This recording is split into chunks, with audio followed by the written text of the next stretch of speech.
We're going to calculate the stock price for Wendy's. And the first step is we need the market cap. And that's 604 million, small market cap. Stock price is 10.85.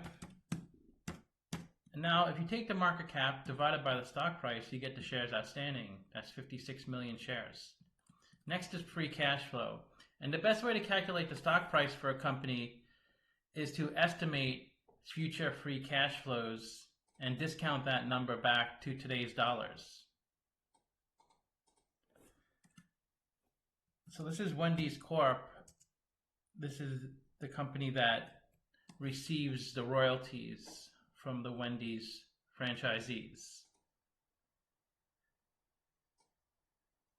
And next is net income, which is on the income statement. That's the profit and loss.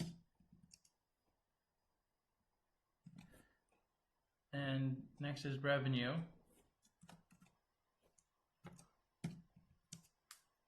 And you can see the numbers, there's no negatives, so that helps the model out. And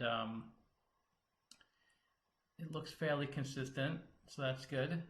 So now we need to look at the capital structure of Wendy's and figure out the discount rate we need to apply to the future cash flows. So the interest on the debt is 16 million, and let's see how much debt they have. We'll go to the balance sheet for that. Liabilities, current liabilities, no current debt. 240 million of long-term debt. So they pay 7% interest on the debt. That's pretty hefty interest rate. Interest payments are tax deductible, so let's find out the effective tax rate of the company. So 150 million income before tax, 32 million in taxes they paid. So their effective tax rate is 51%. So the cost of debt is actually 5.5%. And 28% of the capital structure is debt. Not terrible. Now the cost of equity, we need the beta for that. So the beta is 1.39. And we calculate the cost of equity using the CAPM, the capital asset pricing model. And the cost of equity is 13%, the cost of debt is 5.5%. Equity is more expensive than debt because equity sits lower in the capital structure of a company. In the event of a default, equity holders are paid after debt holders. So that's why equity holders require a higher return because they're taking more risk. So we calculated the WACC, 10.88%, and that's a blend of the cost of equity and cost of debt.